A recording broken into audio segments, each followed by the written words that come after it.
NASA ने चंद्रमा के लिए कुछ अद्भुत योजनाएं बनाई हैं। उदाहरण के लिए उनका आगामी महत्वाकांक्षी चंद्र कार्यक्रम है आर्टेमिस 2। उन्होंने 2024 तक चंद्रमा पर पहली महिला और अगले पुरुष अंतरिक्ष यात्रियों को उतारने की योजना बनाई है। आर्टेमिस का लक्ष्य चंद्रमा पर एक स्थायी उपस्थिति स्थापित करना है। वे एक चंद्र प्रवेश द्वार बनाने की योजना बना रहे हैं, जो चंद्रमा की कक्षा में एक प्रकार का अंतरिक्ष स्टेशन होगा, जो चंद्रमा पर उतरने के लिए एक आधार के रूप में कार्य करेगा। और शानदार चंद्र लैंडर को न भूलें। वैज्ञानिक शक्तिशाली स्पेस लॉन्च सिस्टम रॉकेट बना रहे हैं, जो ओरियन अंतरिक्ष यान को लॉन्च करेगा, जो अंतरिक्ष यात्रियों को चंद्रमा ले जाएगा। फिर है मानव लैंडिंग सिस्टम, एक शानदार चंद्र लैंडर जो चंद्रमा पर धीरे से उतरेगा, जिससे अंतरिक्ष यात्री अद्भुत वैज्ञानिक प्रयोग कर सकेंगे। और इस बार नासा अकेला नहीं जा रहा। वे यूरोपीय अंतरिक्ष एजेंसी जैसे अंतर्राष्ट्रीय भागीदारों के साथ मिलकर इस चंद्र सपने को साकार करने की कोशिश कर रहे हैं। लेकिन ये सपने किसी ऐसी चीज से बर्बाद हो सकते हैं जो पहले छोटी लगती थी। कोई वायुमंडल नहीं, हवा नहीं। अचानक रहस्यमयी धुंध और प्रकाश की किरणें दिखती हैं, सूर्योदय और सूर्यास्त के वक्त। लगता है जैसे चांद कोई खगोलीय शो कर रहा हो। लेकिन इस खूबसूरती में एक मोड़ है। 1972 में अपोलो 17 मिशन के दौरान इस नज़ारे ने नासा के अंतरिक्ष यात्री हैरिसन श्मिट को छींक दी और आंखों में पानी ला दिया। उन्होंने इसे लूनर हे फीवर कहा। इस बुखार ने सभी 12 मूनवॉकर्स को प्रभावित किया। छींकने से लेकर नाक बंद होने तक उन्हें सर्दी जैसे लक्षण हुए। उनकी प्रतिक्रियाओं को ठीक होने में कई दिन लगे। इस घटना से चांद की धूल और उसके अंधेरे पक्ष के बारे में महत्वपूर्ण खोजें हुईं। जब वैज्ञानिकों को इन किरणों के बारे में जानकारी मिली तो उन्होंने अपनी आस्तीनें ऊपर चढ़ा लीं और उनकी उत्पत्ति का पता लगाने की कोशिश में जुट गए। और यहाँ पर उन्होंने क्या खोजा?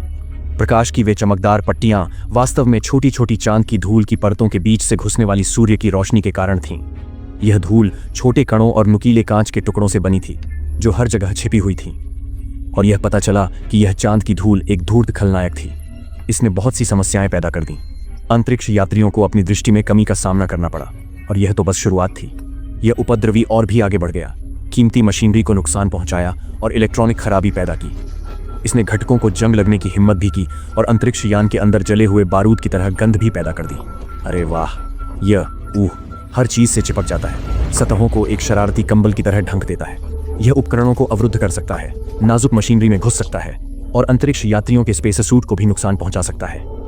1972 में समस्याएं फिर से बढ़ गईं। अपोलो 17 के अंतरिक्ष यात्रियों को एक बुरे सपने का सामना करना पड़ा। चंद्रमा की सतह पर सिर्फ 22 घंटे की यात्रा के बाद उनके स्पेस सूट को अपूरणीय क्षति हुई। जी हाँ, आपने सही सुना, अपूरणीय। धूल ने अंतरिक्ष यात्रियों की गतिशीलता को कम कर दिया, जिससे उनके लिए घूमना और मूनवॉक करना कठिन हो गया। और चाहे उन्होंने इसे साफ करने की कितनी भी कोशिश की हो, यह जान बचाने के लिए चिपकी रही, जिससे स्पेस सूट दयनीय स्थिति में रह गए।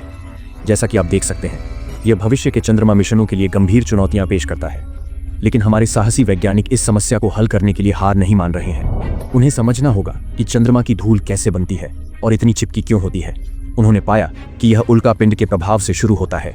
जब ये अंतरिक्ष चट्टानें चंद्रमा से टकराती हैं तो महीन धूल पैदा करती हैं जो हवा में भर जाती है। कभी कभी इन प्रभावों से खनिज पिघलकर कांच के नुकीले टुकड़े बनते हैं जो धूल में मिल जाते हैं। चांद की धूल में सिलिकेट होता है जो ज्वालामुखीय ग्रहों पर मिलता है। सिलिकेट सांस के जरिए खनिकों के फेफड़ों में गंभीर समस्याएं कर सकता है। तो आप सोच सकते हैं कि यह चांद पर कितनी परेशानी करेगा। एक अध्ययन में पाया गया कि चांद की धूल का एक स्कूप इतना जहरीला था कि 90% फेफड़े और मस्तिष्क की कोशिकाएं नष्ट हो सकती थीं। लेकिन यह और भी खराब होता है।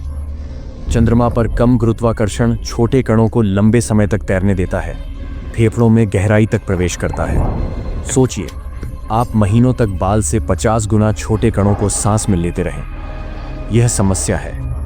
और देखें, चंद्रमा की सतह पर चीजें यहां से अलग हैं। इस धूल को उड़ाने के लिए बारिश या तेज हवा नहीं है। सतह की रक्षा के लिए वायुमंडल भी नहीं है। इसलिए पृथ्वी पर हवा और पानी के कटाव की प्राकृतिक शक्तियों के बिना ये सूखे कण चिपके रहते हैं। और इससे अधिक विद्युतीय बनाने के लिए चंद्रमा पर सूर्य से विकिरण की बौछार होती रहती है। यह धूल को विद्युत आवेश देता है। सौर हवाएं सकारात्मक और नकारात्मक आवेशित कण बनाती हैं।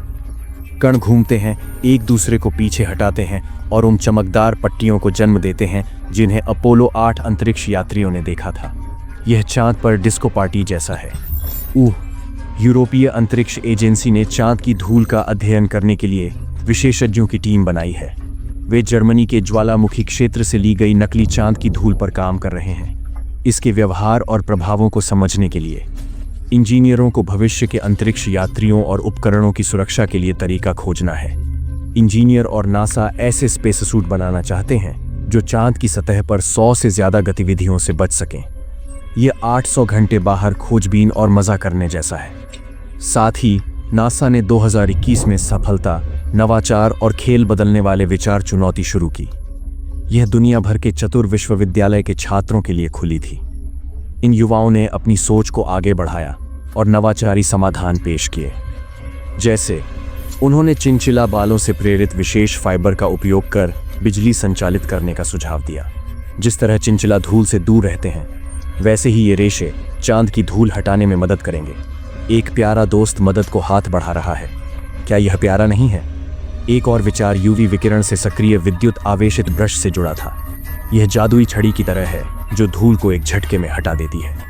अब्रकदाब्रा, चांद की धूल हट जाओ और चतुर कीड़ों से प्रेरित कपड़े को न भूलें। इन कीड़ों में पराग इकट्ठा करने वाली संरचनाएं हैं जो अवांछित धूल को हटाती हैं। तो हमारे होशियार छात्रों ने सोचा, क्यों न इसकी नकल की जाए। उन्होंने समान गुणों वाला एक कपड़ा तैयार किया जो चुपके से आने वाले चंद्रकणों के खिलाफ एक ढाल बनाता है।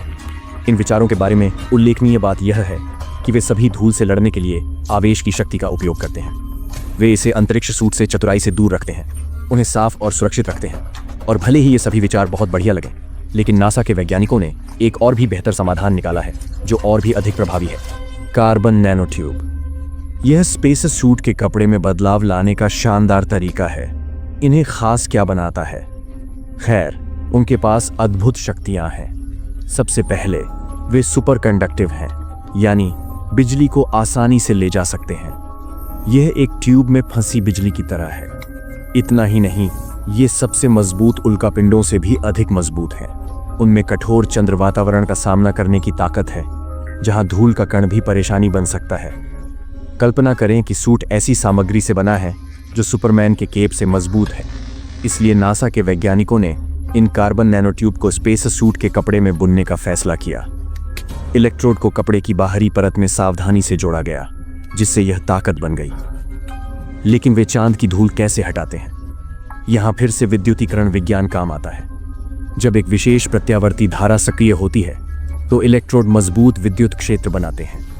ये क्षेत्र चुंबक की तरह काम करते हैं, जो अंतरिक्ष सूट से आवेशित और अनावेशित धूल कणों को दूर करते हैं। इसे एक डांस पार्टी की तरह सोचें, जहां धूल के कण अनचाहे मेहमान हैं और विद्युत क्षेत्र बाउंसर हैं जो उन्हें तेजी से बाहर निकालते हैं। इस तकनीक से चांद की धूल अंतरिक्ष यात्रियों को परेशान नहीं करती। अच्छी बात है कि चांद की मिट्टी से आश्रय के लिए ईंटें बनाई जा सकती हैं और यह ऑक्सीजन निकालने में मददगार है। लंबे समय तक चांद पर रह सकते हैं। जब जीवन आपको नींबू दे तो नींबू पानी बनाए, है ना?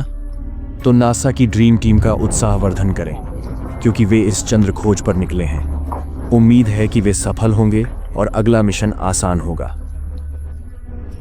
अगर वीडियो पसंद आया तो कमेंट करके बताएं और इसे लाइक करें और दोस्तों से शेयर करें।